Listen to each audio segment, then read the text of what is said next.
Today on Community Cooking, we have guest chef and registered dietitian Jessica Beaudoin here to show us how to make a healthy, easy vegetarian favorite. It's a white bean stew with millet polenta cakes. We're cooking with some of the best chefs from right here in our own community. So grab a seat, relax, we've got another great menu for you. This is your Community Cooking.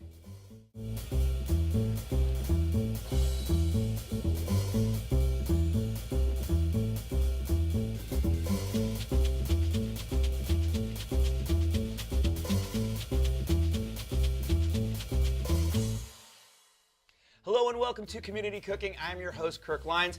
In our kitchen today is guest chef and registered dietitian Jessica Beaudoin. Hi, Jessica. Hello, Kirk. How are you? I'm doing well, thanks. Welcome back. Thank you. You've become a little bit of a regular here now, bringing your healthy, dietitian-esque food. That's right. Now, talk to me a little bit about, we're making fun here, but you are a registered dietitian at Little Company Medical Center, and tell me about that job and what you do. Yeah, so I primarily work with patients who are admitted to the hospital. So I work on all floors, everything from the beginning of life with the neonatal intensive care unit all the way up through the adults working on the surgical floor, the heart floors, etc. Right. So in addition to working with our patients on the main floor, we've also been doing a lot of outreach community activities recently. In fact, we're going to be doing a couple of community cooking fairs. Nice. Or not community cooking. Yeah, I was going to say it. I think that's trademarked, all right? So we call them fit food fairs. All right, yes, much better. Exactly. So that's been another thing that I've really had the pleasure of participating in as well. And you design all of these dishes yourself, correct? These are Yes. your recipes. Yes, these are my spins on some favorites, on some classics as well, and some of the recipes I've brought are ones that I've grown up with. And we've worked together several times, so it's like, you know, I've had a chance to taste your food, and it's always, I mean, obviously very healthy, but also very satisfying, hearty, and delicious. And you strip out a lot of stuff. I mean, a lot of the animal proteins are gone. You definitely lower the fat, sodium, and that's the big shocker for me, because as someone who has a restaurant background and does a lot of cooking, I definitely like my salt. Yeah. I do, you know, and not at the table, but cooking with it. And if you can see, it's not, well, no, you do have a little bit here. A little bit. A little bit, but you don't use a lot of it. Exactly. And you take a lot of steps to sort of keep it out of the dish. Exactly. With a couple of the ingredients that I brought today, I decided to opt for more low-sodium options. So rather than using a store-bought broth, which often has a lot more sodium to it, I've made my own broth at home. Same thing with the beans. Instead of using canned beans that often have sodium added to it, I've prepared them from dry at home and actually frozen them ahead of time. So you soak the beans either overnight or do a quick soak, and then you cook them just in water. Exactly. Let them cool down, and then freeze them, and then they're ready to go. And you've got fresh dried beans. Yes. fresh frozen dry, whatever you would call that. But yeah, I mean, much healthier than anything out of a can. Absolutely. Not that it's a bad product, but it does have sodium. Absolutely, and that's one of my favorite go-to shortcut ingredients is making beans from dry at home and then freezing them in just little 2-cup portions. And in super Ziplocs. economical. That's the Exactly. other thing. You know, I mean, I'm looking at these ingredients, and we can kind of go through them real quick. We've got our white beans here, little rosemary. Yep, we have rosemary. I also have a little Parmesan rind in there as well. Beautiful. I think I know where you're going with that, and Yes. I like that direction. We've got some whole tomatoes, whole San Marzano tomatoes. Those are some of the best canned tomatoes you can get. Like I said, this is a broth made from fresh. And then I've got a couple of different oils for cooking, one for the olive oil for seasoning the soup, one canola oil for cooking the fritters that we'll make later, a little bit of garlic, and a little bit of arugula. And what I was getting at before we mentioned all those is that this is a very economical meal. It is. This does not cost a lot of money. You know, you're getting your arugula at the Torrance Farmers Market. You're going to get a great price there. Exactly. These, I mean, they're practically giving them away at the store, Right. right? The Right. beans.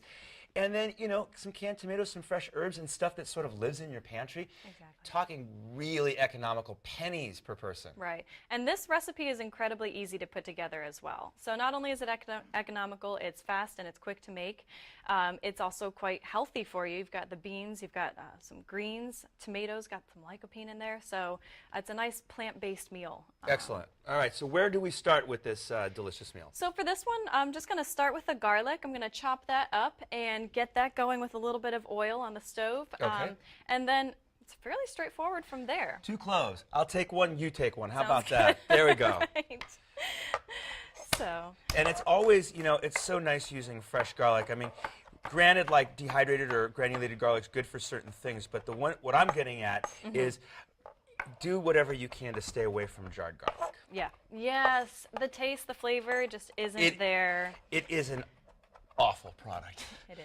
It really is. I have such an aversion. There's a metallic taste going on. Yeah. It's just weird, and I can smell it from a mile away. Yeah. I know exactly you can when. tell. Yeah, and then in turn, there's really nothing better than somebody cooking with fresh garlic, right? Yeah, absolutely, and it makes the whole house smell delicious. Everybody gets hungry when you start to smell that garlic roasting. Right, and once again, economical. Exactly. I mean, you know, not talking a lot of money for a head of garlic. Exactly. So let's go ahead and get this started. I'm going to start it in a soup pot rather than a saute pan. Okay. Let me get some oil going. Is that well? I guess because you're also using a lot of liquid. Yeah. But that probably helps too because it'll probably keep the garlic from maybe cooking or burning too fast because of the high wall will create a little bit of steam, a little bit more moisture as opposed to the pan that's gonna.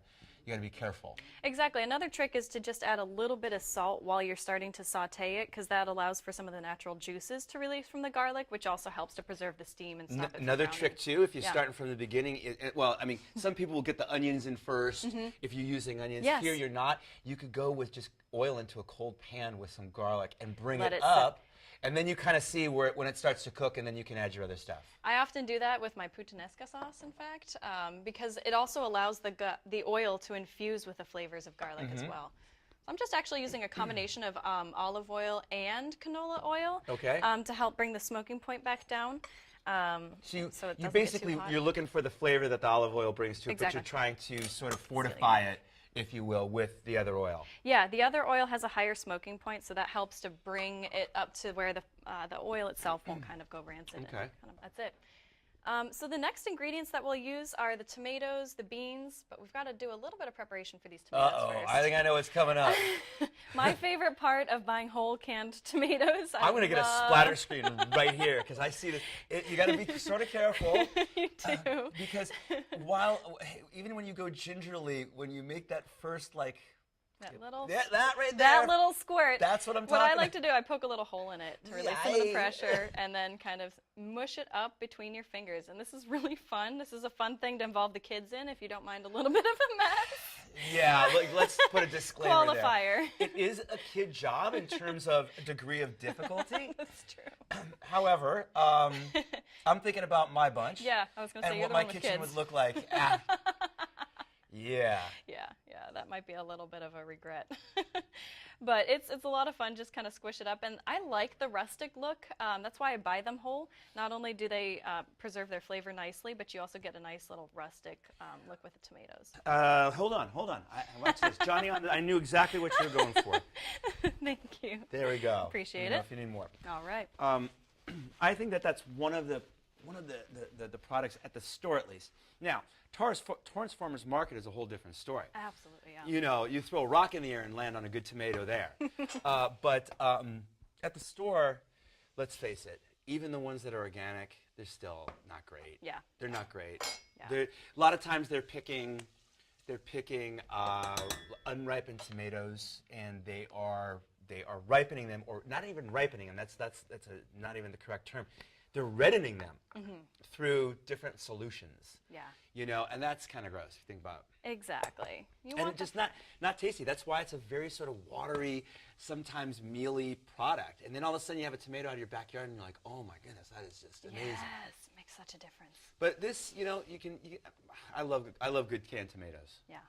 Well, this is starting to become nice and Yeah, fragrant. I can don't know if smell you it. can smell that already. So I'm going to go ahead and add in our tomatoes. Okay. So this is a tomato-based stew. But I'm Nice also job gonna- breaking those down. Thank you. And they continue to dissolve. You can continue to crush those. They break down as they go, continue to cook. right.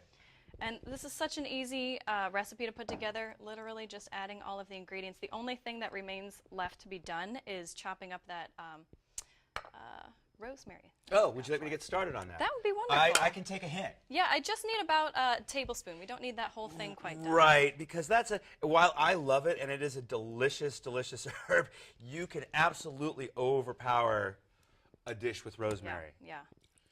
For sure. Just need to use it judiciously. Now, one thing that I like what's going on here, and you know, forgive me, but I have a dish at home that it's very close to what you're doing here. And one thing that I really like about the beans and what they do to this is that it's because of the starch in the beans, it's a natural thickener. It is, yeah. So you don't have to add, you know, things to thicken it up, like starting with like you wouldn't really use a roux here, but maybe like a little bit of a cornstarch slurry or anything. You don't have to do any of that because the beans are doing it for you. Exactly. And what we should also talk about is you just threw in a Parmesan rind. Yes, so that's one of my favorite tricks to Great add hack. just this almost hard to put your finger on complexity to a soup. Right. It really adds a whole nother level. Parmesan is a great source of umami, which is a flavor that's often missing in plant-based meals. You get the umami is what we call that fifth taste. Savory without being salty. That's it. With a little bit of earthy in there too. Unctuousness. Yeah, a little funky, little earthy, but not salty. Right. But still on the savory side. You're definitely not linking umami and sweet. So things that are rich in do a little umami bit include tomatoes. Yeah, a little bit more is great. A little bit tomatoes, mushrooms, Parmesan, aged cheeses. Those all have. Well, you know, I got to plenty of tell you, umami. it's like when you have a wedge of Parmesan and there's a rind, cut it off, wrap it up, either stick it in the freezer or in your fridge, depending on when you're going to use it. And soups, stews, Yep. anything that cooks like that, I've even made my broth with it. man, it's such an improvement and such an addition. Yeah. That it's one of those things where literally people are like, how did you get that flavor in there? What is that? Yeah. You know, they can't really put their finger on it, but here we go. Beautiful. I think that's Got it? that. Excellent. Reach. All right. Give that a stir. Yeah, I a big trick. And then Yeah. at my house, if it's once you pull that out, you're not going to eat that unless you're at my house, and then you fight over it. Yes. Because it is pretty good It's stuff. a chef's treat. It's all like sort is. of like rubbery, but it's cheesy and awesome. A gooey bit of Right. Parmesan. So we've got that now. That's pretty much it. Yeah, and like I said, very straightforward, very simple. You just let it simmer. This can be, since we've used prepared ingredients, the cooked beans ahead of time, this can be ready in about 20 minutes or so. Yeah, Just let I it was going to simmer say that's nicely. going to go pretty quick at this point. And Bring it up to a and boil. you could another dish that you could totally change the flavor profile on this. Any herb would work. You could take it to, you could make it a little put a little cumin and cilantro, and you've got it on the Latin side. yes.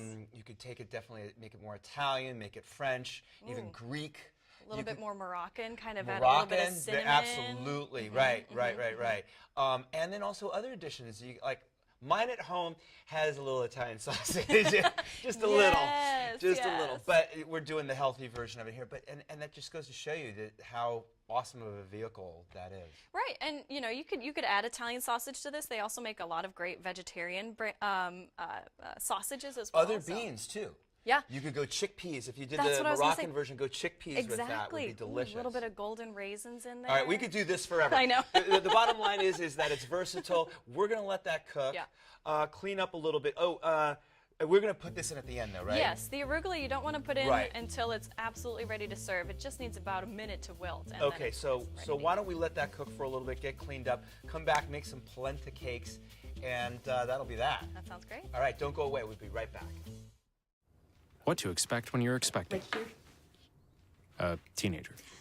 Hey guys, today I'm going to show you how to teen-proof your home. First step, hide the car keys, preferably somewhere they would never look. Did that go okay? You have to provide an outlet for their creative expression.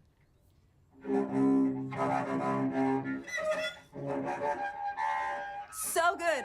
Challenges will come up. Be ready for them. Hi, honey. I'm ready for the Mom, you don't use mannequins in the mannequin challenge. You don't have to know it all to be a perfect parent. Thousands of teens in foster care will love you just the same.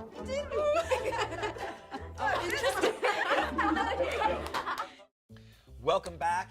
I am in the kitchen here with Jessica Beaudoin, registered dietitian, and we are making our millet polenta cakes with our bean and tomato stew. And there's our bean and tomato stew. It smells fantastic. Simmering away. Like nice and low. And I imagine what's the minimum you'd want to cook that?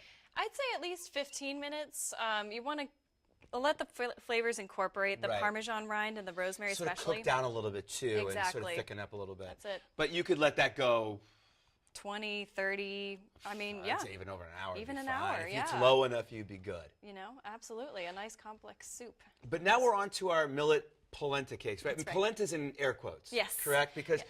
if you've ever had polenta that's not the creamy kind, but the kind that you sort of get firm and cut up and fry, that's what we're doing here. But we're not using polenta, we're using millet. And why is Exactly. So millet is actually a whole grain. Polenta is not always a whole grain. right. And so millet itself is a nice soft grain, similar in texture to polenta when you cook it, and actually you can use Almost it kinda in many looks like ways. it. It does. It does. It's a little that? Well, less take us through yellow. the ingredients here. Okay, so for our millet polenta cakes, we'll be using dry millet.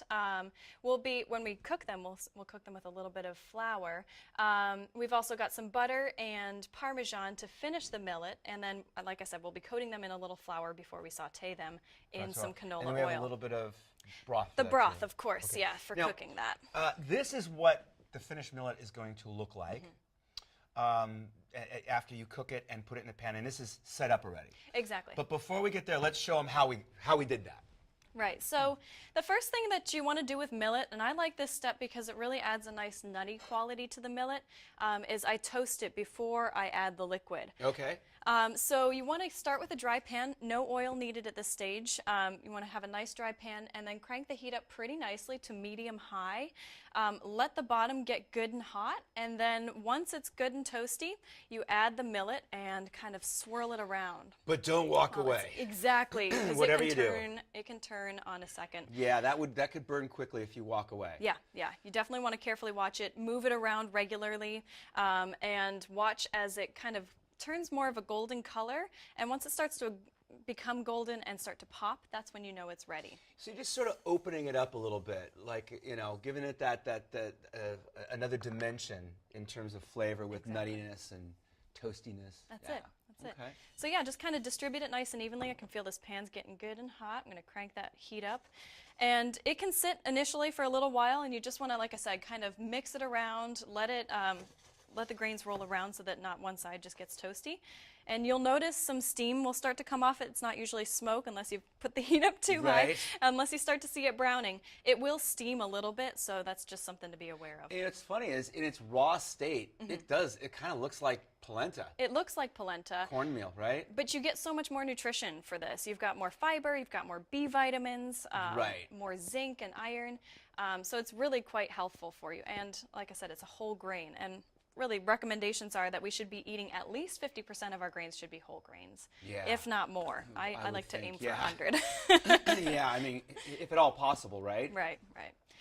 So again, just kind of give that a nice little stir. You can see it's not really colored yet, so it'll take a few I can minutes. actually smell it though. But yeah, It smells lovely. I mean, kinda it's nutty so flavor. warm and just inviting. Yeah, that's a great smell. That's it.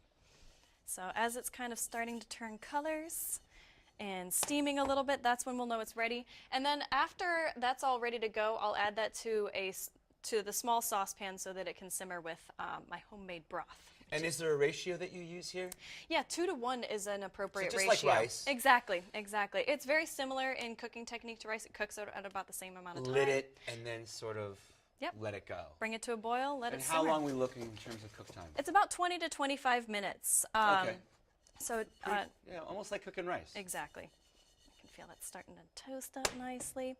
And so ideally you'd let this toast, like I said, for about 5 But for 10 our minutes. sake, yeah. Yeah, we're going to go ahead and get this guy cooking. So I've only used a cup of millet here. In the recipe that we're providing, you use a full cup. I'm using just 1 cup here, so I 2 to gotcha. 1 ratio. 1 cup of millet to 2 cups of broth. It's amazing too how like a grain like that, once you cook it in liquid, how it expands and how much it actually makes, right? All of that liquid will be soaked up by the end. That's crazy. Yeah. So we're going to crank that up to high, bring it up to a boil, and then once it's ready to simmer, we'll tilt the lid just a little bit to let some air So out. let some of the steam out of there. Exactly. And then, like I said, just leave it alone for about 20 to 25 minutes. You may want to check a couple times just to make And sure it's so not then sticking, once but- that's done, we need to like let it cool down a little bit. And now, do you grease this at all, or do you just... Actually, no. And in fact, before you get to that stage, once this has fully cooked. Okay. I finish it with just a little bit of butter. Oh, look at you. Yes, with you the know. butter. All right. A little bit of butter and a little bit of Parmesan, salt and pepper. Oh, nice. And so it almost makes like a, well, like a polenta that you'd have that was fully finished at the restaurant with a little Parmesan and butter. Sure. Okay, and then we press it into a dish like this, and then stick it in the fridge so that it cools down. Yeah, yeah. Or you could let it out, let it sit out while it Just sets. get it to room temperature. Exactly, as long as it's ready Okay. to handle. Now on to the next step. The next Our step. polenta cakes. So we're gonna make the polenta cakes. I'm just kind of greasing this a little bit so they jimmy out a little bit easier. Okay. I'm just using a simple bowl to cut this. You Cookie can use cutter. glasses, cookie cutters. You don't have to get too fancy. Cut them into squares or triangles if you want. Exactly. Whatever works. You can make whatever shapes you want, and then just Yeah, kinda look make at a that. nice little cake. And this actually will make a nice Oh yeah, that's gonna be set great. of 4. We'll each get 2. Okay. Almost two. Well, I bet you See, if that you, one if broke you apart. compress that, yeah. Yeah, exactly. And this is the thing is I made this yesterday, so that's why Okay. it's a little bit dry. Okay. So we'll call it 3. No worries. No worries. The next step is to coat them nicely in a little bit of flour, just to kind of prevent it from sticking. I tried. And it gives it a omitting- nice crust. Yeah, exactly. When you, because you're gonna pan fry that up. All right. We are. In fact, let's get rid of some of this extra millet. All right. Should you have a paper towel? I could I just do, wipe that I all do. out. And then we'll get the oil going. Thank you. Uh-huh. And like I said, I'm using a canola oil for sauteing. Whenever you're cooking with really high heat, you want to use an oil that can handle that level of heat. So I've got canola oil here, Grapeseed oil. grapeseed, Always other good. types of vegetable blend oils. Peanut oil is good. Peanut oil works really well. Just want to be careful with food allergies. That's a Oh, common, that's true. Good point. common allergen. Yeah, it's the dietitian in you. I know. I can't help myself. Just pouring off a little oil. You don't want it to be too much oil because it'll splatter everywhere. So I'm using just enough. So carefully coating the cakes with a little bit of flour. I'm going to move them around a little bit. Yeah. Okay. Give it a little dredge. That's it. And you could actually, if you wanted to, even season that flour a little bit too. Yeah, yeah. Exactly. I've seasoned the polenta. I'm trying to err on the side of less sodium. Right, right. Well, it just goes to show you. It's like, you know, you can. And, you know, like everything at home, it's not perfectly cooked. Sometimes these break up a little bit. It all tastes the same at the It's end good of the at, day. right, exactly. That's what we're going That was for. the best part about, like, what, you know, Julia Child, when she was alive, had her series back in the day. She Right. she rolled right through that kind of stuff. That's it. And it was like, you know, because that's what you do at home. That's it. That's what you do at home. Nobody's perfect. And you're going to, you know, you're not going to, like, start over from scratch, unless you completely ruin it. But Right, right. in a case like this, you just power through it. I'm going to turn that down just a little bit. It's kind of jumping up. I'm going to throw these guys in, too, our Yeah. imperfect You know what we're little going to do guys. is we're going to Waste fit not, it want back not. together like a puzzle piece. We're going to cover it with sauce. That's it. No one's going to ever know. That's what's going to happen. You watch. That's why these form the basis of the stew. Exactly. What are we looking Exactly. at in terms? Because I mean, they're cooked, so we're basically getting a brown on them. Right, you want the flour to cook through, and you want it to be nice and golden brown, and you want to prevent it from sticking as well. So just a couple of minutes on each side, really, 3 minutes maximum. I'm going to let that kind of sit for a little bit. Yeah, you don't want to move them. You want to get that sear. Get that sear, get that golden brown on the bottom. Yeah, this is a really versatile dish, and that's what I love to teach my patients about as well, is Yeah. talk about ways you can use new whole grains. I love reinventing stuff like that. We get stuck in the rut of rice and pasta and things like that, and you know, you end up like not being very adventurous with grains out there. And there's so many different heritage That's grains beautiful. that exist. Got a nice golden brown going on these guys. Yeah, it's nice. Being careful to flip away from my body. That's another important tip. Whoop. Come here, little guy. Yeah, You it's don't like want that oil to splatter back up at you.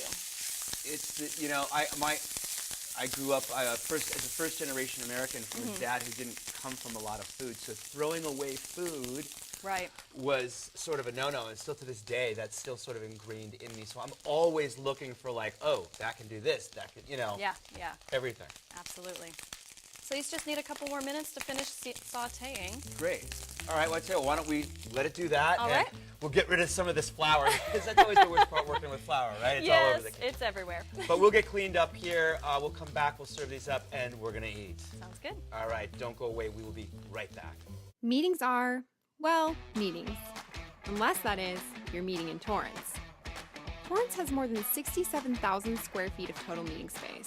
Plus, we've got 1.5 miles of our very own beach, amazing Southern California weather, and are situated just 15 minutes from LAX. And after all your meeting and greeting, don't let the opportunity to explore pass you by. Do some team building and express your artistic side. You could even become a master chef, or just eat like one. And of course, make time to stop and smell the roses. And spend as much time as you can getting in touch with nature. Greet the day and meet the Torrance way. So, are you in?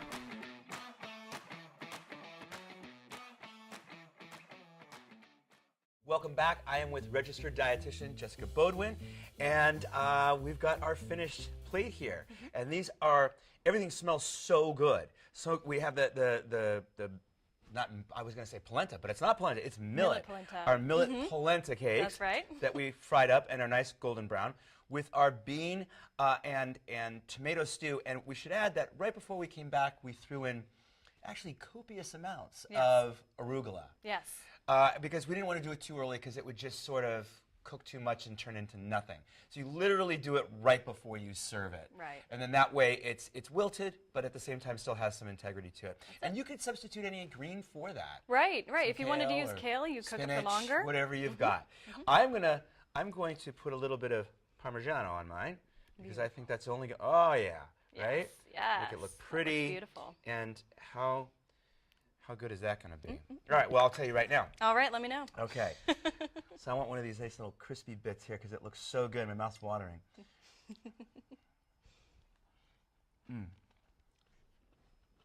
It's delicious. And? That is absolutely delicious. Excellent. I'm glad you like it. Yeah, this is a really easy, simple dish.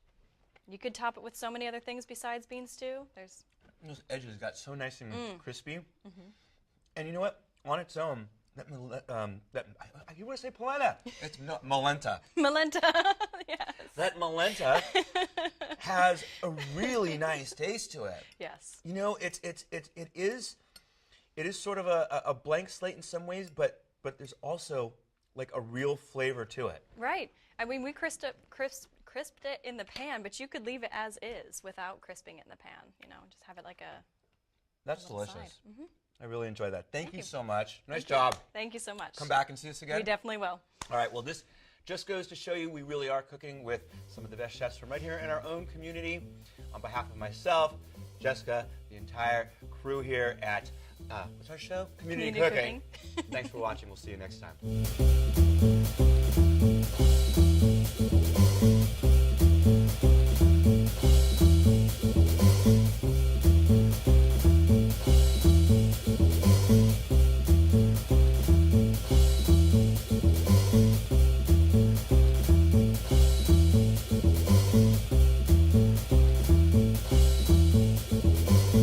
If you'd like a copy of the recipes seen on this show, send us a self-addressed stamped envelope to the Office of Cable and Community Relations. That's 3350 Civic Center Drive, Suite 200, in Torrance, California, 90503. Be sure to note the show number displayed on the screen. And don't forget you can find all the fresh ingredients used on today's show at the Farmers Market. Visit the one here in Torrance at Wilson Park. That's located at 2200 Crenshaw Boulevard. They're open every Tuesday and Saturday from 8 a.m. until 1 p.m., rain or shine. And if you'd like to be a guest on our show, email us at communitycooking@torranceca.gov and check us out online at youtube.com/TorranceCityCable and like us on Facebook at Community Cooking TV.